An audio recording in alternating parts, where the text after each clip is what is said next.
Hey, my podcast family. Thank you all so much for being here with me this week. My guest is Adele Johnston, a sought after menopause coach and expert who is on a mission to make menopause mainstream. Adele's story is a unique blend of personal experience and professional expertise. In her early 30s, she faced the challenges of early perimenopause, a phase that nearly upended her life, her marriage, and her career. But Adele's story doesn't end there. It's actually just the beginning. Menopause, as you probably already know, has traditionally been shrouded in silence, an experience often lived but rarely discussed. However, times are finally changing and conversations about menopause are becoming more open and honest. Even cultural icons like Oprah are shining a light on this natural transition. Adele generously shares about her journey from being caught completely off guard by symptoms she'd never experienced before and not knowing what was going on with her body, to the many doctors' visits where she was not listened to or taken seriously, the endless personal research and training, and ultimately gaining an understanding of what was happening to her health and being able to effectively address it. Her personal journey, professional expertise, and her mission to shed more light on what's normal when it comes to perimenopause and menopause will undoubtedly inspire, educate, and empower you. You can find Adele on Instagram at the.menopausecoach and me at Nicole M. Jardim. We'd love for you to tell us what you thought about the episode, and don't forget to share about it. Thank you so much for being here, and I hope you enjoy this episode. Hi, Adele. Thank you so much for being here with me. Thank you for having me. This is really exciting. Absolutely. I completely agree. I'm really looking forward to our conversation. And one of the things that I wanted you to share with your audience, because I know your background, but I want everyone else to, is how you became a menopause expert and an advocate for menopause. I know you have quite a personal journey. Yeah, it's funny. I know I always get the ick when someone says an expert, or I just don't believe anybody ever can be. True. So That's yeah, true. very knowledgeable in the space. But yes, it's always funny when you're introduced as an expert. I'm like, ooh, You nobody kind ever of are can though, be. girl. But Come on now. I think you can own it. yeah. It's like this whole passion project, but it came about really because my own personal journey. I think when we have that own personal journey, it's so much more compassionate in the approach as to how we work through it all. But my backstory with my own menopause journey, because I hear this a lot, how do you know about menopause? You can't be old enough. And it's like, yes, I love getting that question, because then you're like, I definitely have to come in here and have a chat around this. So my own background then with my own journey in menopause stemmed all the way back into my early 30s, when I just started not feeling very great. And I couldn't put my finger on exactly what it was. A lot of symptoms started to come through. And it wasn't until I was about 35 that the penny really dropped for me. And I was like, this is hormonal. This feels like perimenopause. And I was already working in the women's health space. I was being mentored by a menopause coach, a menopause doctor. She was my mentor and coach. And at that point, it was kind of like, wow, how long have you been having these symptoms for, Adele? I was like, it's not, it can't be perimenopause. It's not. And yeah, 37, I was finally diagnosed after having gone through 18 to 20 months of really in-depth biopsies. I had 10 biopsies taken when Ouch. I was, yeah, it was horrific. I think the trauma and the stress from all of that was just absolutely horrific. And nobody prepares you for how intense something like that is going to be. But the reason they'd taken so many is because my symptoms over that 18 to 20 months had been so severe with vaginal bleeding during and after sex with my husband, and, really sore, cramping pain, that they actually said to me, we want to just check that it's not cervical cancer. So they done all the checks, and I was so grateful when they came back clear, including those 10 biopsies. But I was a mess mentally and physically from what was going on. So So did they not know that what might be happening? They wanted to check for cervical cancer. I'm just confirming yeah, here because that seems so extreme to go through that it many was really, biopsies. Yeah, exactly. And knowing what I know now, I wouldn't have agreed to them doing all of that. So I think there's that whole empowerment and power within the journey we have, that part of my process in all of this is I don't want any woman to have to experience what that whole entire process was like. Internal scans, internal examinations, external scans, biopsies, bloods, all coming back very healthy and normal, which we give gratitude for, right? And celebrate. Yeah. But as part of the entire process, I had actually, and again, this is probably a different topic of conversation that we could have, but I had the Mirena coil for contraception at that point. After having my twins, I was like, I can't go through having twins again. So we're going to go for the Mirena, and that's going to give me the protection I need from getting pregnant again. They removed my Mirena as part of the process of investigations. And when they left it out for a while, and then I went to have it refitted, a new one. And within the space of 24 hours of having my Mirena coil replaced, most of my symptoms had either disappeared or had gotten way more manageable. So again, the penny dropped for me that was because of my progesterone part of my hormones, that I'd been screaming at them saying, the way I'm feeling is related to my hormones. Could this be early perimenopause? No, Adele, you're far too young. And that's all I used to hear. So it was almost that whole piece of, you can't ignore this any longer. You've taken me through all the process. We've been here for a long time. You've gone and replaced my progestogen through the synthetic form of progesterone. And actually, we're probably going to need to check that my estradiol and testosterone levels are okay for my age. And guess what? They absolutely were not. So I had testosterone levels, for the way that we measure them here in the UK, should range between 2 to 4, not above that for women here in the UK. And mine were 0.09. So they were pretty much non-existent. Yep. For what my body needed for health. And there's lots, looking back, reflection's an amazing thing, but looking back, there's lots of telltale signs that I was very deficient with testosterone in my 20s and into my 30s. I even sometimes think that it was actually a bit of a miracle that I probably fell pregnant, and actually fell pregnant with twins. So there's a whole host of things go through your mind when you hear that this is what's happened. But probably the most recently poignant explanation that I've got for all of this as well is genetics. A lot of this for me has been put down to being genetics. But my grandma and my mum were unaware, not fully aware at all. And I recently got diagnosed with osteopenia in my L1 to L4 in my spine. And again, the assumption there is because of the lowering estradiol and testosterone hormones. So it's one of these stories there's a lot to that. That's the fast version. Yes. But it's very much the whole purpose pathway that I've then taken up was actually for myself initially. I wasn't getting the answers. I wasn't getting the knowledge, the support. I didn't feel confident that the medical teams knew what they were actually doing. So I became my own medical specialist and done all the reading, asked all the questions, annoyed all the people. Yeah, I became that person. They're like, oh, here she comes again. I've just got another question.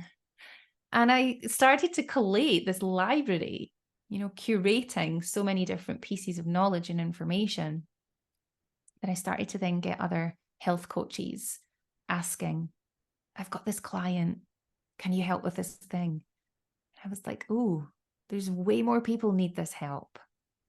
And then that's where I really came through into supporting others in the menopause space. And the rest is history. Right. Yeah. I was just going to say, and here you are. I mean, this is such a profound story for so many reasons.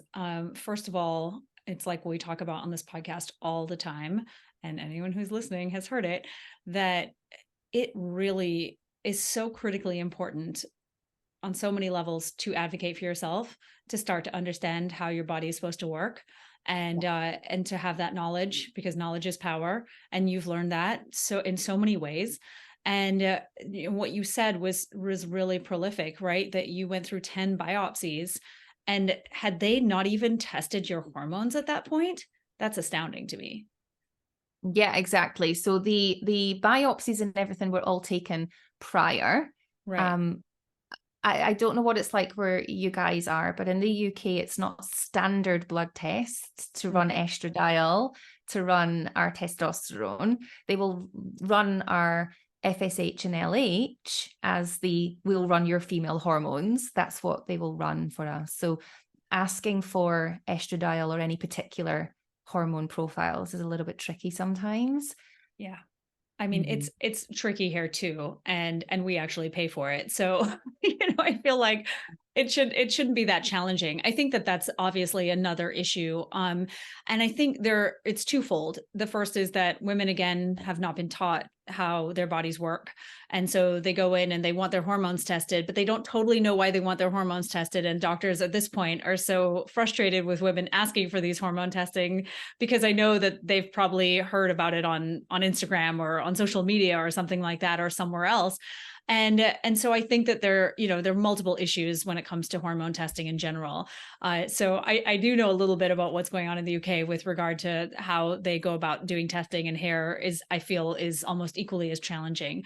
Yeah. And so when your FSH and LH were tested, they were high, I assume, based on the diagnosis you end up getting. Um, so based on the diagnosis, no, they all came back as normal. So Oh, my results came back as normal.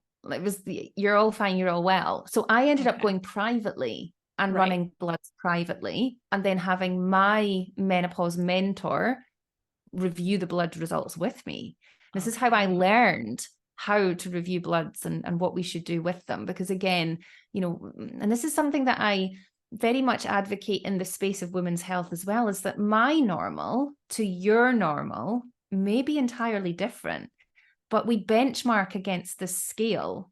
And actually, your normal might be at the lower end of that scale, but my normal might be at the higher end of that scale. And what we mean by normal is not a number, it's your health, your homeostasis state of well-being, of I feel well. My health markers are indicating that I am healthy and well.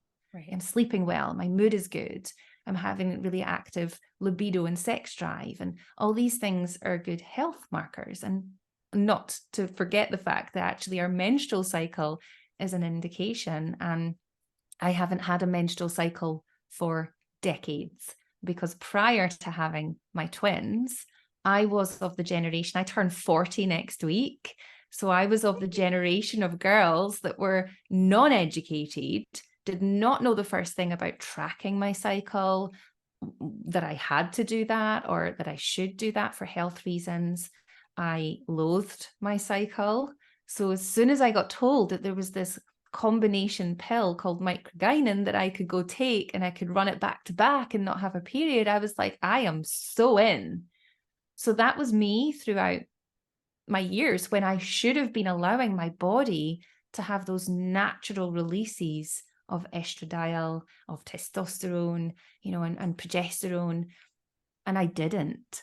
So it's really interesting now that I have twin 13-year-olds just having started their cycles, and already we're doing manual tracking rather than using apps, rather than using any technology.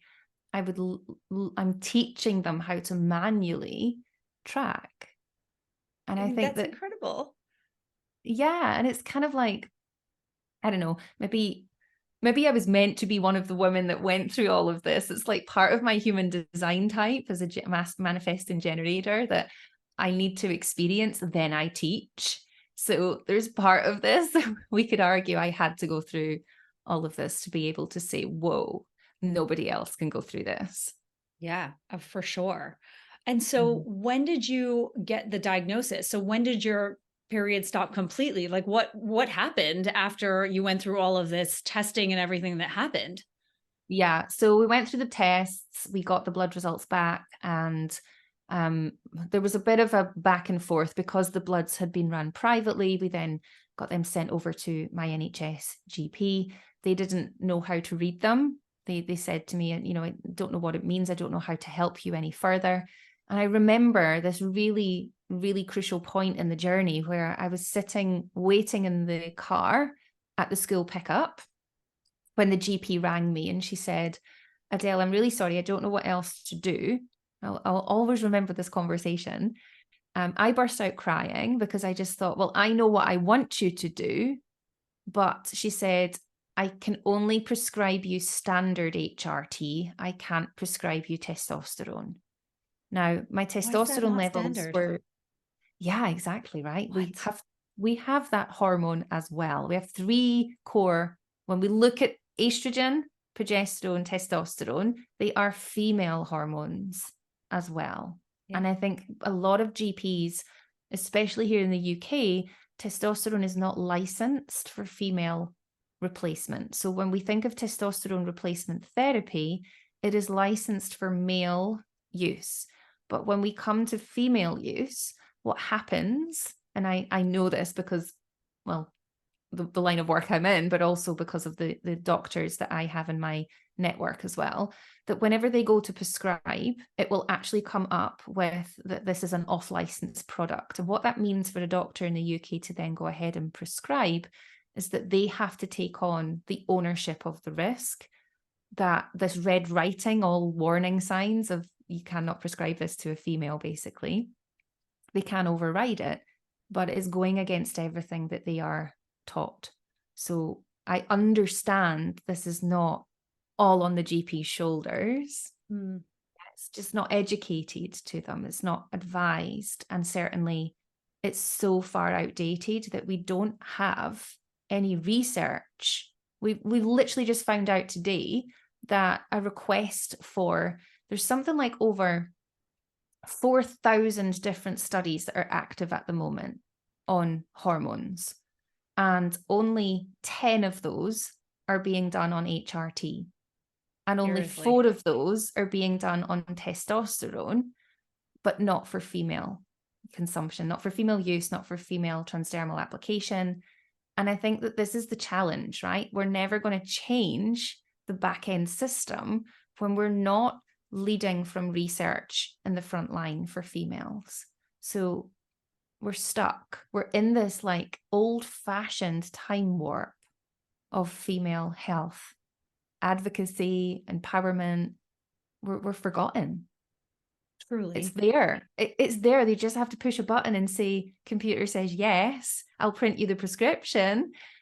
And off we go. Now, the way I got round that was I said, okay, I understand, and I don't want to put you in a situation that you're not comfortable with. So if you go ahead and prescribe me standard HRT, which was my estrogen pump pack, so the gel for my leg, and I've already got the Mirena coil, so we don't need to do anything further with progesterone. And then I went privately for my testosterone, paid for that all, which I feel very blessed that I could do. And then wrote a letter to the practice manager at the GP surgery, highlighting that this had been prescribed, evidence that it was working, and made a further request to have it taken over by the GP, which they then agreed to. I mean, there are so many things here. Yeah, I'm it's sitting here like steaming. First of all, this is also incredible to me because our ovaries make testosterone that is then converted into estradiol. Like, Yes. how on earth did we get here? It's so hard to even formulate a response to you in my head right now because I'm so mad. Just hearing this journey that you have been on. I mean, it's a saga. It's not even a journey. It's just ridiculous. Yeah. Right, to just listen to this complete roundabout experience that you've had, and you were curious, you were already immersed in health and wellness, so you really had you had mentors and were well resourced, so you were able to ask the right questions. And as you said, be that girl. I mean, we've all been there. I mean, I certainly have, and many of my listeners have too, because we're a curious bunch. And so, yeah, like it's just so frustrating. And I could see envision just what you must have gone through listening to you. And I mean, I think that it really ties into what I wanted to talk about next, which was this idea that, menopause has been a topic, right, that we don't talk about. And then I kind of laughed to myself because I'm like, well, female bodies and periods and, menstrual cycles in general are also topics we don't really talk about. And, I just think that it's so frustrating because it is this totally normal, natural transition. Every human female goes through it. And yet it really hasn't been on, in the mainstream until recently, where we're now starting to hear about it. And I'm wondering, like, well, maybe it's just us who's hearing about it because we pick up on the news stories. Like we were just talking before we started recording that Oprah is now talking about menopause, and she described all of her hot flashes and all these things that she was dealing with. Oh, I think it was the high blood pressure. Yeah. And so she was talking about all these issues. And so she's saying things, and I saw Drew Barrymore say something as well. And so I'm curious from you, with everything you just shared and this saga of a story, how do you envision changing this narrative to, bring more conversation about menopause into the mainstream? Yeah, it's needed. I think the way that I describe this is when I started looking into what I needed for support. Yeah, it was kind of like, I know where the problem is and I've got a gap of knowledge, so I want to go and learn it. There was not just a gray area, it was a black hole. There was nothing. It's like you fall inside and you're like, shit, there's nothing to grab. There's nothing to learn from. It's, a lot of the research was observational research, not randomized control trials or studies that had been conducted that were actually really good value. So that was the first part of it that led me to then say, well, we need to make menopause mainstream. And I adopted that as a statement, which has now become the strapline of everything that I do. It's about how we all make menopause mainstream. And we do that through conversation. We do that through the art of, like, this morning, I was in getting my hair done, and there was a few ladies in there complaining of a few different problems. And my hairdresser I've been going to since I was 17 went, oh, well, you're in for a treat, Adele. And we had a conversation in the middle of the hairdressing salon to be like, we don't even need to whisper, ladies. Tell me your problems. What's going on? Let's have a chat. This happened to me last week, by the way. I wanted to share this also on the podcast because this happened to me last week. I'll let you keep talking, but I can't believe you're talking about this because this exact scenario happened last week. Go on.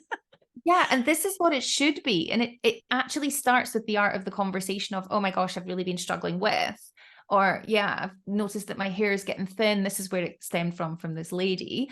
And we had the conversation.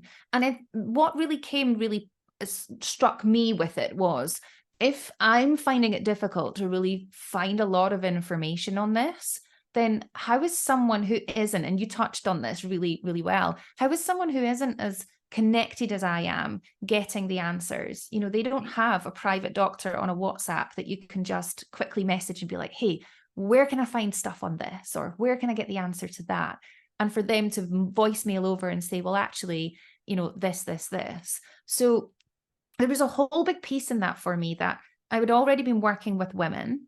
I started to share factual information because I'm an evidence-based practitioner, and that's really vital to me, that everything is as factual as it can be.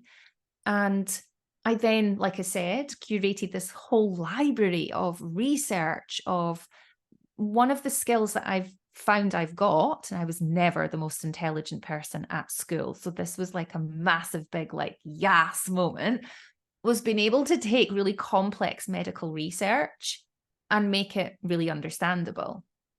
And the way I do it is I read it, I then visualize, well, how is that working in the body? I re-summarize it, and then I send it to one of my mentors to say, have I captured this right? Am I understanding this right? Then I use that to form the learnings that we've got inside our menopause support coach certification. So I've been teaching other healthcare practitioners, business coaches, workplaces, you name it, anybody that is in the front line with women, including a charity over here in the UK with over 1 million men in it called Andy's Man Club, who are a male suicide prevention charity. And we are now embedded with them in doing facilitator training so they can start to flow menopause care and awareness and make it mainstream for men's awareness. Because the amount of husbands that reach out to me and say, I really need your help and I don't know how to approach my wife, it's heartbreaking. So we're doing what we can by showing up every day, by the posts on social media, by the podcasts every week. Yeah, it's about what we can bring into society and just have it vastly shared so that women can say, and I hear this a lot, Adele, I learned so much from that post. I took it to my GP and I showed them. Isn't that the Or best? I listened to your podcast and I done everything you told me to do. And I wrote it down on a piece of paper and I came away with my HRT and I'd been denied it for years before. I think this is where it's the empowerment of knowledge. And if we can help everyone, because menopause does not just affect women, but if we can help everyone become that little, even, 1% more aware, then that's how we approach this, is making it mainstream. Everyone needs to take that added responsibility of knowing. Yeah. This is so beautifully put. And I really appreciate these efforts because I know how difficult it is to get the word out there about these alternative approaches to these really big life stages. And, and obviously it's, for me, it's my life's work too, to be talking about the menstrual cycle and periods and all of these things. So I really get it. And I'm just literally shouting from the rooftops like you are. Literally anyone who's going to listen, I'm here to have a conversation. So it's very relatable. And so I wanted to sort of circle back a little bit to your story now, because when did you eventually get a diagnosis and what was the diagnosis? Because you'd said like, oh, well, all of my test results are showing up as normal. And typically you don't see that, with what you're experiencing. So can you talk a little bit about that? And we'll weave that into what I want to talk about next. Sure. Yeah. So let me take you back then. I was 35. And at that point, I was really struggling, really, really struggling with my health, with who I was. I was really lost in confidence, and that was not who I was. Being a senior level leadership in corporate, I had a team, and I would be the one that would always put my hand up for projects and promotions and then go, oh my gosh, how am I going to do this? But I don't let them know that I'm saying that. I'm just like, yes, I will do this. I started to work back the way from that. I started to not put myself forward for things. And there was a lot going on. By 37, I then had the confirmation and agreement from NHS and private consultants that it was early perimenopause, and that my levels were indicative of not being postmenopausal at that age, but because I wasn't willing to remove my coil based on how rubbish I felt when it was obviously the efficacy of the hormone had dropped so badly before it had been removed and replaced, I wasn't willing to even tamper with it because I was feeling so much better. So we don't know whether my periods have actually stopped, and I'll be 40 next week. So 37, I got diagnosed and confirmed, if we say it that way, and started on my HRT, my hormone replacement journey at 37. And the first day that I went, I'd collected the prescription. I felt quite excited about it. And the first day that I applied the estrogen gel, I started uncontrollably crying. And I just felt like I had failed my body. I felt like I was a shell of who I was, because all of a sudden I was this woman who had really been priding herself on health, of never needing any medication, of really being the pinnacle of health, never been at the doctor's, to all of a sudden now being someone, and this is not putting any shame around this, but someone who now needed a monthly prescription for the rest of her life. And that felt really hard, like a hard pill to swallow. And I remember messaging my mentor at the time, Dr. Zoe Hodson, and saying, is it normal that I'm actually feeling really low? Like, I'm really upset. And she came straight back to me saying, oh my goodness, yes, you would not be a hormonal woman right now if you were not crying over hormones. And I just thought, wow, like, this is not okay. Like, this is not okay that women don't realize that this emotional journey doesn't just stop when you get your HRT prescription. You're just beginning a new one. And we need that knowledge and that compassion and a sense of community around it of you're okay. You've not broken anything and you're safe to journey. And we're here to answer questions and help you on this journey. So I'm grateful that I had the mentors I had, because if I'd done this without them, I really dread to think what it would have been like. So I confirmed at 37, and I'm nearly 3 years into my journey now of managing my hormones. But again, you and I both know that it's not just a matter of I'll just pop on some HRT and then I'm fixed. Yeah, Right. we're not broken, but the hormones in perimenopause fluctuate and change constantly. So some days we feel amazing and it's like, wow, I've nailed it. I feel great. And then other days it's like, wow, yeah, okay, I've had another drop in my own natural levels. And you just really need to be compassionate about that. For sure. And Yeah, so to speak to what you said about the Mirena, so you said you haven't had it removed, is that right? I have not. No. You have So I not. had it What replaced. Oh, can I ask you really quickly, like why you decided to use it versus using a natural progesterone? Like, I think we had a Yeah. conversation briefly on Instagram about this. So I would love to touch on this because I think that this is so important in this conversation. Yeah, 100%. So I think that, well, what I know from this is some women do fantastically on the micronized progesterone, or we would Mhm. maybe refer to that as more body identical progesterone, in the form of, in the UK, for those ladies listening to this in the UK, it's Jardim. And that can be either oral or vaginal that we would replace that with. And for me, I already had the Mirena coil in. I was already dealing with it so well and had not had any issues with it. So my personal preference was, well, if this gives me a form of progesterone, you and I both know it's not body identical, it's a synthetic progestogen form, and actually acts as my contraception at the same time. That is all I know. That's what I'm going to stay with for now. Right. As we look at the risk factors associated with any synthetic hormone, I'm not obese. My BMI is very much in the health range, and I don't smoke, and I'm not an excessive drinker. So, I'll have a drink occasionally and maybe at special occasions. So the risk factors for that, I'm deemed to be tick, tick, tick. You're all good. You're green ticks. You're good to go. Whereas if we have a lady who presents who is obese, who is a smoker, a heavy drinker, and we're kind of looking at the risk factors, we might then suggest that that's not a preparation that we want to then explore with her. So I have many clients who will start with Utrogestan and just don't get on well with the micronized progesterone. Switching to the Mirena, they do very well, and vice versa. Can I ask a question about that? Because my understanding with the Justin, I can't even say that word. Oh my goodness. Anyways, my understanding is that it only comes in 100 milligram dosages. Like Correct. right. So to me, that's super high when, a lot of women do really well on like 5 or 10 milligrams.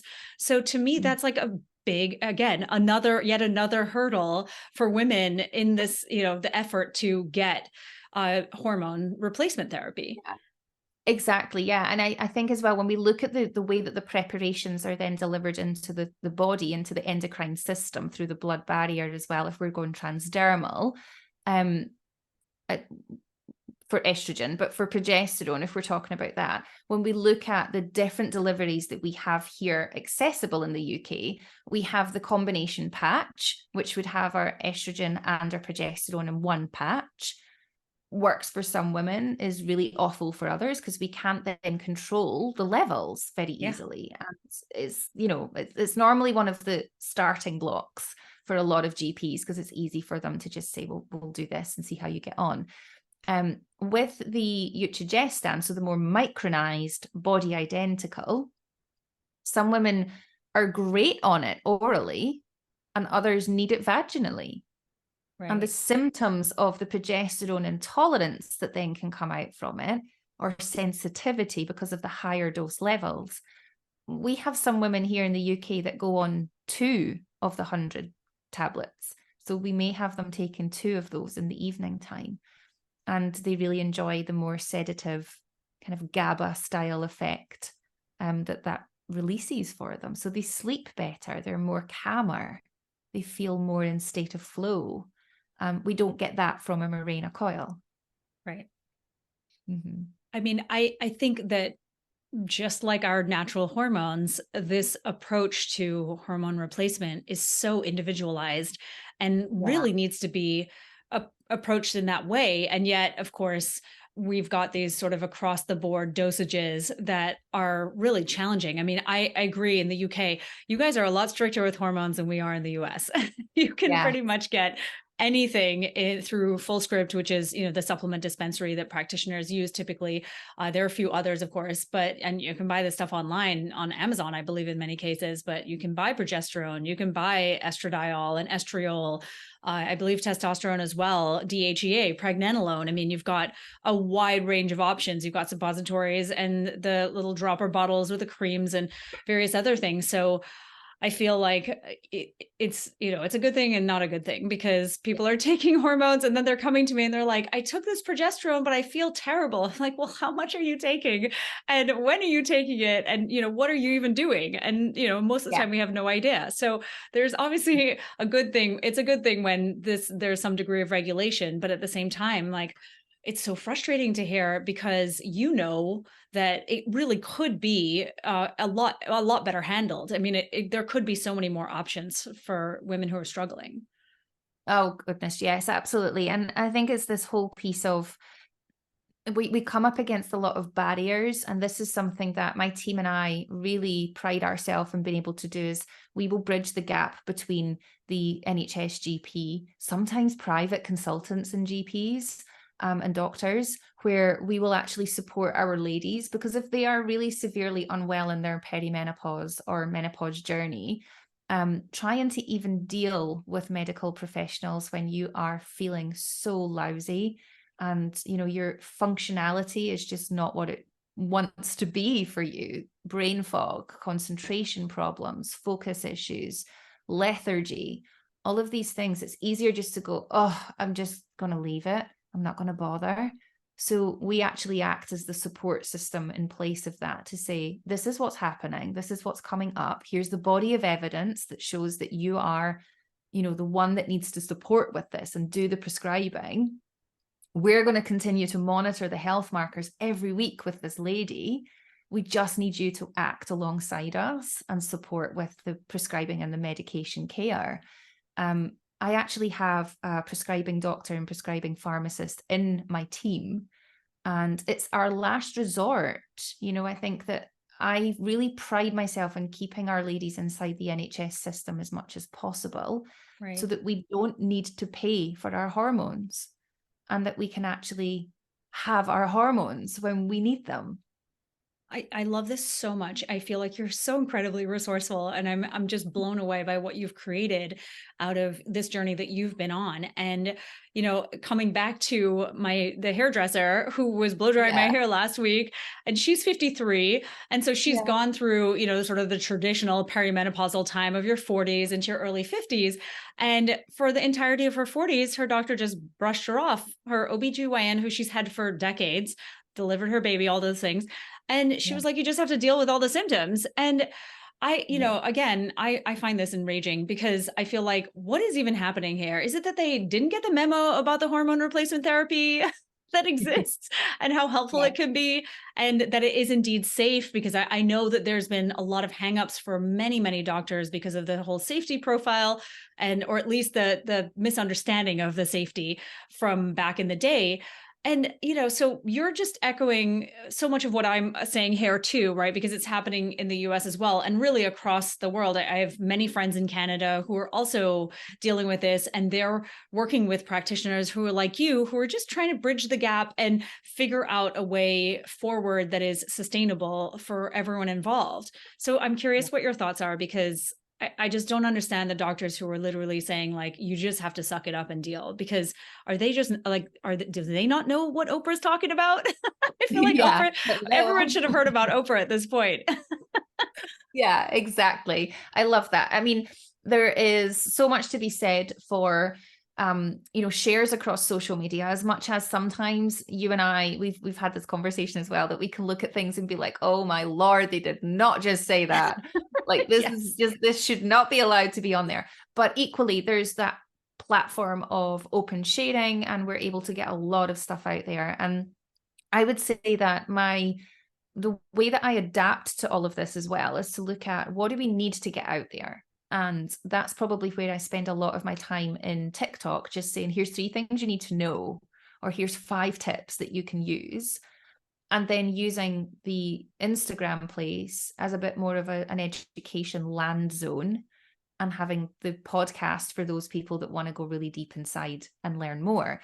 But where it comes to the GPs and the medical teams, part of me absolutely sympathizes with the fact that they are not educated in women's health. Okay, so when I look at it this way, it's kind of like, Adele, we need to sit in this meditation energy for a moment and just look at it from really logical brain. So in the course of the UK doctors, when they go through their training, in 10 years of study time that they have to complete, they will get 2 hours of hormone education, but it's all from a place of how to prescribe contraception. So it just blows my mind that we are negligent in a way and neglectful in a big way to women's health, given that 100% of females with a female reproductive system will go into and through their menopause journey. 100%. Point of life, Yes, yes. that number has not changed. Yeah. Exactly. Some girls, the youngest I have met was 11 years old. She'd started her bleed, had 1 bleed, and no further bleeds, and was told that she was postmenopausal. What? Another girl in the UK that I am very connected with and is a network friend within the UK menopause system, she was 13. She started her bleed at 12. She had a year, but on and off, and hadn't felt very well. Postmenopausal at 13 years old. So this is not an old lady thing. And the fact that we're neglecting the fact that this can happen at any age, and we're not saying might, we're saying every single female in this world with a reproductive female organ system will go through menopause. It's neglectful that they're not trained. Yeah, I couldn't agree with you more. But at some point, this is obviously a gynecologist, right? So that is the person who you go to for any of your female problems. And so for me, I just feel like there's got to be some responsibility there and some impetus to find out this information when you have enough women coming to you and saying these Yeah. problems. Because I feel like for us in our world, when we have enough clients coming to us saying they have a specific issue, we dig deeper and we want to know, like, and I understand the system is very different. We obviously take payments directly. We are not doctors. We don't have, 40 patients a day, et cetera, et cetera. Like, I understand all of that. But one of my doctor friends calls it lazy medicine. And I certainly would never just lay blame on doctors at doctors' feet by any means. But I also feel like, don't you want to know? Don't you want to maybe try and help? Because, and I know many of them do, but the amount of stories that you and I hear of women who are Yeah. describing, like, what my hairdresser said, what the ladies in your hairdresser said, Yeah. it's just, we're at epidemic proportions now. And so where is the tipping point? We're at this precipice, I think, where something has really got to shift. And I feel like it is to some degree, because there's so many women like us who have seen a problem and we want to address it from an alternative perspective. And that really brings me to just what like we preach in our work all the time, right? Which is this message that I think so few women get in the mainstream model of care, and that is taking this holistic, full body approach to menopause. Which I think you do so beautifully. And so obviously HRT can be a lifesaver, and we've clearly seen that. I've used a little Mhm. bit myself, and it has been so helpful because I'm about to turn 44, and I was like, ugh. So I felt like, there's a few things I've been doing, and they've been tremendously helpful. So anyone who is struggling, like, really look into this. But that's really just the tip of the iceberg, isn't it, when it comes to everything else that we should be doing? And do you feel, I'm curious before we get into all of that, and we've already been going for nearly an hour, but before we get into all of that, I want to ask you, do you feel that women are going into menopause, particularly like, traditionally like the 40s, mid 40s type of time, more burnt out and depleted than ever? Because that's what I see a lot of. Yeah, for sure. I mean, if we look at the way that we are as a society now, and we look back to even my mum's generation or my grandmum's generation, if we look back there, you know, and whether this is like such a big topic that we could go like wide on, but Yeah. we are definitely, as females, powerhouses, and that's the inner feminist in me screaming out. But holding down really senior level roles or growing really badass businesses, having the children, running the households, potentially even looking after and having other caring duties in the family units, and we're spinning all the plates. Yeah, it's like that visual of like there's plates just spinning on every arm, leg, and head of the body. So yes, there is a lot more. We come across this a lot more with fatigue within the body. And because I do a lot within the mind pillar and bring a lot of positive psychology and breathwork flow into what we do, I recognize it with a lot of our ladies where they cannot switch off. And I actually would love to share this very quickly with you, a story of one of my ladies going through a breathwork flow. And she was resisting it so much that her body started to flicker. And we recognize this when we see eyelids are flickering, arms are flickering, legs, knees. She's very fidgety, like she's itching her body. And once she came back round, I recognized it because I'm trauma led in how we do breath. And I had asked her the question, how did that feel? And she said, oh my God, I resisted that so much. And then my body just took over. Oh, And she's never had a moment to just be still and focus on breathing. And her body just literally went, oh my God, I've got so much to get out here.